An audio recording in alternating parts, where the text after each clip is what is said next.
Ada kebetulan seperti itu di dunia ini? Kebetulan sekali sampai dia curiga sedang Bab 444 menenggelamkan kesedihan dalam anggur sinyi. Apa yang sedang kamu pikirkan? Kamu tampak begitu tenggelam dalam pikiran.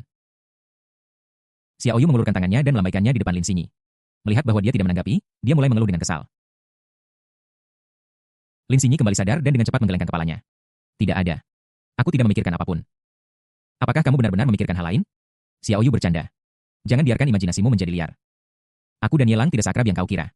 Tingkat mengetahui segalanya tentang seseorang belum tercapai. Bahkan jika aku memperkenalkanmu padanya, dia mungkin tidak akan merespons. Lin Xinyi mengangguk, aku tahu.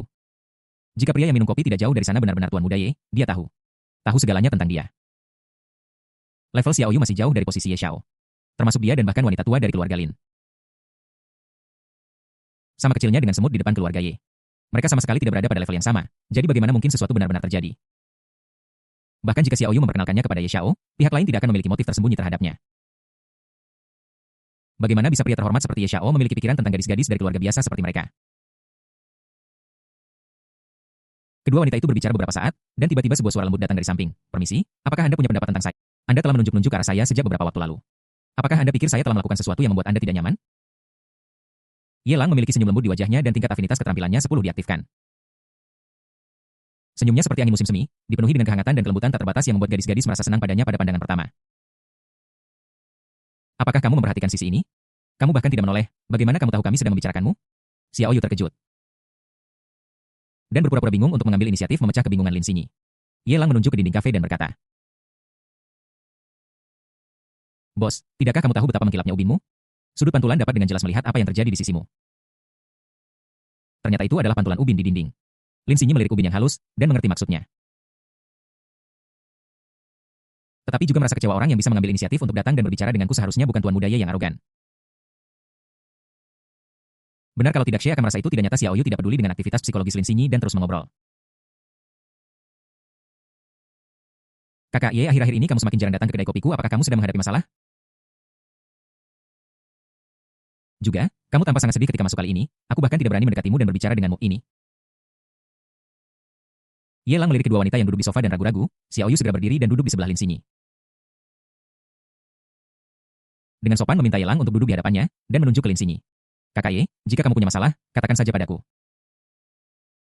Teman saya ini sering datang kepada saya untuk mengeluh dan saya cukup percaya diri dalam menghibur orang, Yelang menggelengkan kepalanya dengan pahit. Tidak bisa dikatakan sebagai hal yang mengkhawatirkan, saya hanya merasa bahwa hidup ini sangat munafik. Anda jelas tidak ingin melakukan sesuatu, tetapi Anda harus melakukannya karena beberapa alasan yang tak terhindarkan. Dan kamu harus berpura-pura sopan dan berbicara dengan orang yang tidak kamu kenal sama sekali.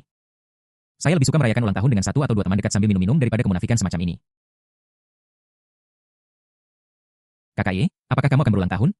Xiaoyu berbicara dengan terkejut dan menoleh untuk melihat Lin Xinyi. Dan matanya bertemu dengan mata Lin Xinyi saat dia menoleh. Kedua wanita itu memikirkan hal yang sama pada saat yang sama. Jika apa yang terjadi sebelumnya hanyalah sebuah kebetulan maka sekarang ini hampir merupakan sebuah konfirmasi. Bagaimana mungkin dua pria dengan usia yang sama, dengan nama dan marga yang sama, dan kekayaan bersih yang tinggi memiliki ulang tahun pada waktu yang sama? Jika ini bisa menjadi buruk maka ini benar-benar Ibu Qiao yang membukakan pintu untuk Yao, ini sungguh kebetulan. Apakah perlu membuat keributan seperti itu? Apa menurutmu jarang seorang anak laki-laki merayakan ulang tahunnya? Yelang menertawakan dirinya sendiri. Lin Xinyi menggelengkan kepalanya. Bukan itu maksudku. Aku hanya memikirkan sesuatu yang tidak ada hubungannya denganmu.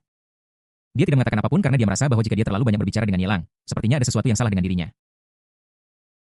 Lagi pula, kalian sudah menikah. Bahkan jika tidak ada hal lain yang terjadi, kamu tidak bisa berbicara terlalu dekat dengan pria lain, kan? Tapi sekarang, Lin Xinyi telah benar-benar mengubah pikirannya. Ini seperti menegosiasikan kesepakatan bisnis. Jika dia bisa mendapatkan undangan ke pesta ulang tahun Mr. Ye dan membiarkan wanita tua itu menghadiri pesta tersebut, dia pasti akan mendapatkan imbalan besar. Ini adalah transaksi yang tidak membutuhkan modal apapun. Bisa dikatakan ini adalah keuntungan besar.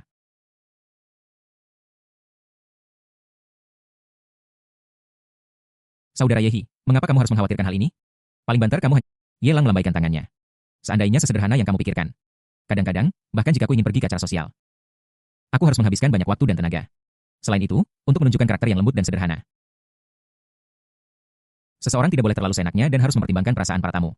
Apakah itu berlebihan? Xiaoyu mengerutkan bibirnya. Sebelum Yelang sempat menjelaskan, Lin Xinyi memimpin dan berkata, Xiaoyu tidak mengerti, terkadang itu tidak sesederhana yang kamu pikirkan. Seperti di keluarga kami, beberapa orang memberi hadiah kepada nenek saya. Meskipun nenek saya tidak terlalu menyukai orang ini. Dia harus menerimanya karena orang dewasa di belakangnya dan dia harus memuji betapa menggemaskannya anak yang menyebalkan ini. Sungguh menjengkelkan, kurasa kakak Ye punya masalah yang sama. Dia sengaja tidak menyebut nama keluarga Lin dan wanita tua itu. Karena takut membangkitkan kewaspadaan Yelang, jadi dia memanggilnya nenek. Bahkan keluarga Lin mereka pun akan mengalami situasi seperti itu. Apalagi Tuan Muda Ye. Bukankah ada lebih banyak orang yang mencoba menjilat daripada mereka yang berasal dari tempat lain? Orang-orang tak tahu malu bukanlah hal yang aneh. Lagi pula, jika Anda bisa menjilat Tuan Ye, bisa dikatakan bahwa Anda akan memiliki kesempatan ekstra untuk menjadi terkenal. Sulit. Yelang menghela napas dan meremas cangkir kopi di tangannya. Sayang sekali, ini adalah kedai kopi dan tidak ada alkohol. Kalau tidak, aku pasti harus minum beberapa gelas. Mau minum? Aku punya beberapa. Tidak ada pelanggan di kafe jam segini. Jadi aku akan menutupnya sekarang. Bisakah kita minum-minum saja? Xiao Yu melirik Lin Xinyi. Lin Xinyi ragu-ragu.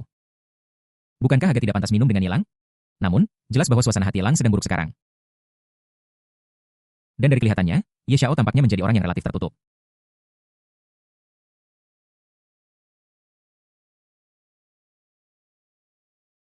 Dia hanya akan menunjukkan gangguan seperti itu di depan orang yang sama sekali tidak dia kenal. Ini adalah, kamu akan menyesalinya di kemudian hari. Terlebih lagi, dia melakukannya demi hadiah neneknya.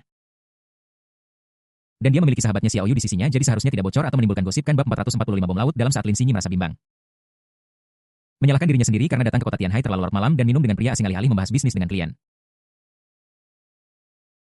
Xiao Yu sudah menutup pintu kafe dan menurunkan tirai otomatis. Seorang pria berlari ke ruang dalam untuk mengambil minuman. Tidak ada kesempatan bagi Lin Xinyi untuk menyesal sama sekali. Ye Lang memperhatikan kebingungan Lin Xinyi dan bertanya dengan lembut. Apakah ini pertama kalinya kamu minum di luar? Lin Xinyi menggelengkan kepalanya dan tersenyum canggung.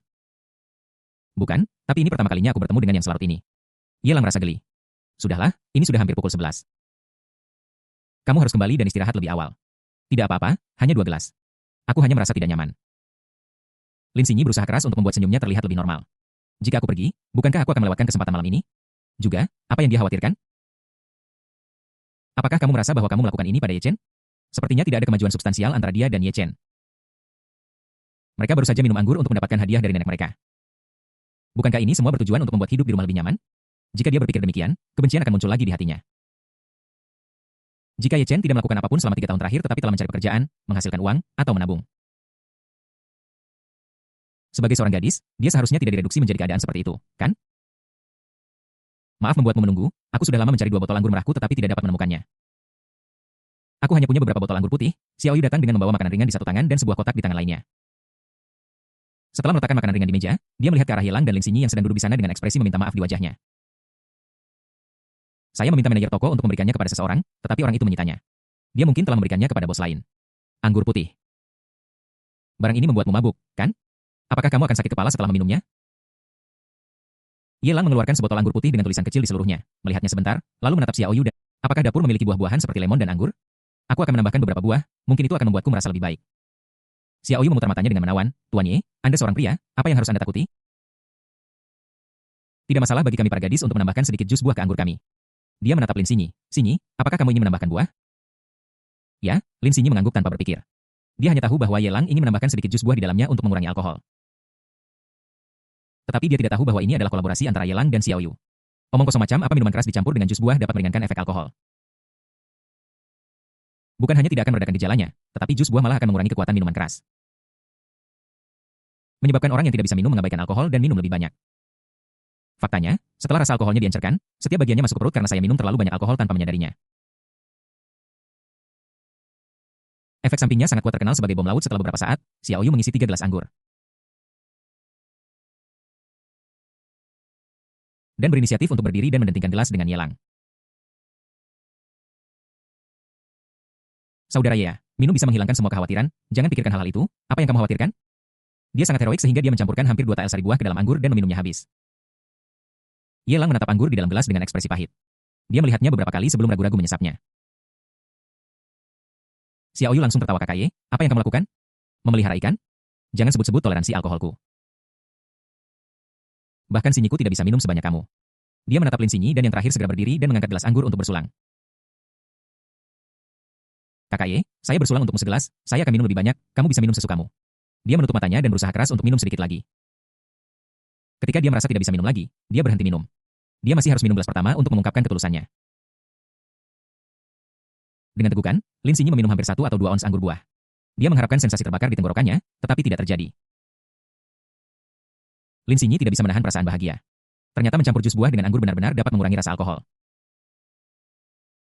Dia bisa minum. Kalian bisa terus minum. Kalian berdua benar-benar. Ye Lang menghela napas, menggelengkan kepalanya, dan tersenyum pahit. Aku tidak tahu harus berkata apa. Aku setuju datang ke sini untuk mengeluh, tapi kenapa kalian menuangiku anggur, saudara Ye? Penderitaan macam apa menurutmu ini? Sinyiku jauh lebih menderita darimu. Bekerja di perusahaan sendiri, menghasilkan gaji 8.000 yuan, dan mengkhawatirkan ratusan juta pesanan kontrak. Saya sering terbangun di tengah malam karena kesalahan kecil. Juga, keluarga Also Sinyi memiliki seorang menantu laki-laki. Xiao Yu berbicara tanpa henti.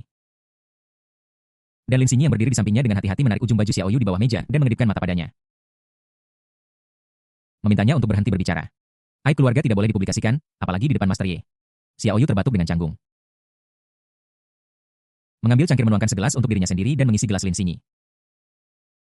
Menambahkan sedikit jus yang baru diperas dalam prosesnya dan mendentingkan gelas dengan Ye Lang semuanya ada di minuman anggur. Tenang saja kalian minum anggur buah saya tidak mencampurkan jus buah apapun ke dalamnya.